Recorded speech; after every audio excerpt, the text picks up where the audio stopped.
je allemaal verkiekt naar het knipbuisje van Franske. Ik zag de vorige keer dat ik zo over voetballen heel. Ik heb zelf ook gevoetbald. En dat heb ik altijd keer gedaan. En lang, maar ik hield het meeste van de derde helft. Nu kijk ik hier op de bank naar het voetballen. En dan gaan we wel eens kijken. Ja, dan ben ik veld, ja. Dan gaan we eens naar Wilhelmina. Dan gaan we wel eens kijken, joh. Maar, nu, het volgende. Daar heb ik wat op gemaakt. De ooievaar.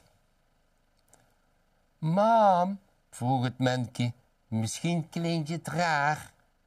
Maar wat doet eigenlijk zo'n mugge ooievaar als er weer eens een keer een weg afgeleverd heeft en de vogel daarna weer heel gauw weggeet?